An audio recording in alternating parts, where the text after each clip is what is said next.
സൂവിൽ നിന്ന് ഞങ്ങളൊരു വൈകുന്നേരം 3 മണിയോടുകൂടി പുറത്തിറങ്ങി. അതിനുശേഷം ഞങ്ങൾ മൈസൂർ കൊട്ടാരം കാണുവാനായിട്ടാണ് പുറപ്പെട്ടത്.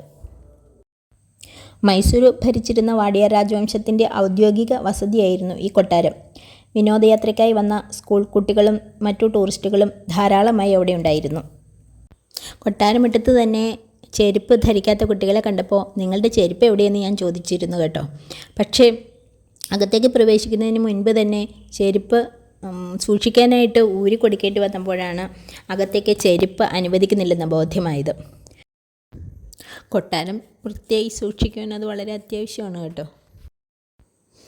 അവിടെ കണ്ട ദർബാർ ഹാളുകളും രാജസിംഹാസനങ്ങളും കോട്ടകൊത്തളങ്ങളും ഒക്കെ കണ്ടപ്പോൾ ഞാൻ ആ പഴയ കാലത്തിൻ്റെ പ്രൗഢിയിലേക്ക്, അവർ ആ സിംഹാസനങ്ങളിൽ ഉപവിഷ്ടരായിരുന്ന കാലത്തിലേക്ക് എൻ്റെ മനസ്സിനെ കടിഞ്ഞാണൂരിവിട്ടു.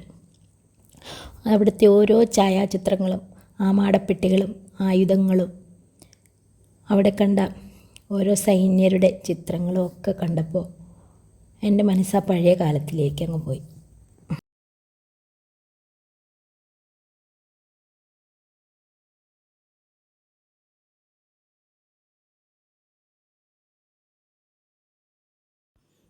ഓരോ അകമുറികളിലും കയറി ഇറങ്ങിയപ്പോൾ ഞാൻ എൻ്റെ വീട് പണിയാനെടുത്ത ഓരോ വർഷവും കാത്തിരിപ്പും ഓർത്തുപോയി. ഇത്രയും ബൃഹത്തായ ഈ സമുച്ചയം പണിതീർത്ത കരവിരുതുകളിൽ ഞാൻ വിസ്മയം കൊണ്ടു. ഇതിൻ്റെ ശില്പി ആരെന്നറിയാൻ കൗതുകമായി. ബ്രിട്ടീഷുകാരനായ ഹെൻറി ഇർവിൻ എന്ന വാസ്തുശില്പിയാണ് ഇത് രൂപകൽപ്പന ചെയ്തിരിക്കുന്നത്. ഇൻഡോ സാർസനിക് വാസ്തുവിദ്യ പ്രകാരമാണ് കൊട്ടാരത്തിൻ്റെ നിർമ്മാണം.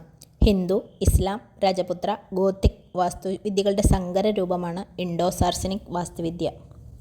3 നിലകളുള്ള ഈ കൊട്ടാരം വലിയൊരു ഉദ്യാനത്താൽ ചുറ്റപ്പെട്ടതാണ്.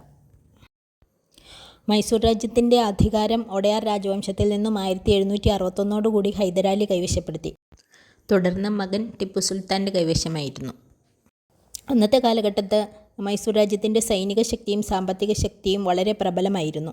1799 4ാം ആംഗ്ലോ മൈസൂർ യുദ്ധത്തിൽ ടിപ്പു സുൽത്താൻ കൊല്ലപ്പെടുകയും അന്നത്തെ ബ്രിട്ടീഷ് ഇന്ത്യ ഗവർണർ ലോർഡ് മോണിങ്ടൺ മൈസൂരിൻ്റെ ഭരണാധികാരം ഒഡയാർ രാജവംശത്തെ തിരിച്ചേൽപ്പിക്കുകയും ചെയ്തു. പിന്നീട് ഇത് ബ്രിട്ടീഷുകാരുടെ അധീനതയിലായി. ഇന്ത്യ സ്വതന്ത്രമായതോടുകൂടി ഈ രാജ്യം ഇന്ത്യൻ യൂണിയൻ ലയിക്കുകയും ചെയ്തു.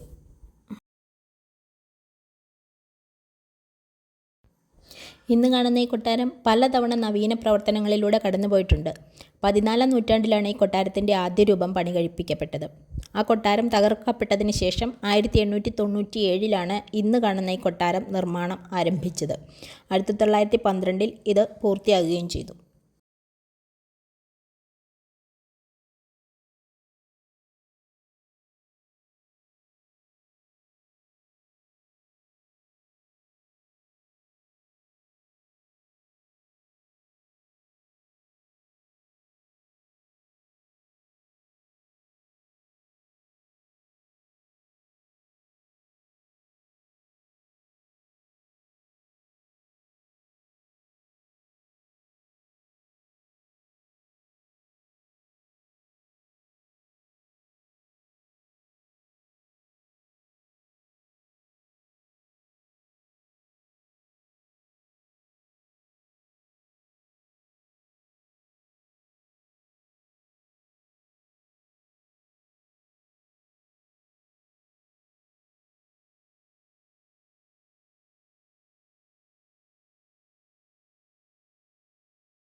ഭാഗമൊക്കെ ഉണ്ട് തോളിൽ.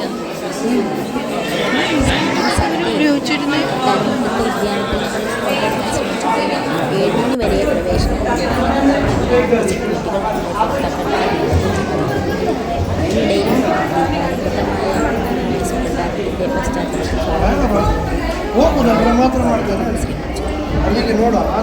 ദസറ ദേവസാനാണ് മേടിക്കേണ്ടത് ഇരിക്കണോ. വൃന്ദാവൻ ലൈറ്റ് ഷോ കാണാനായിട്ടാണ് കേട്ടോ ഞങ്ങൾ പോയത്. പിന്നെ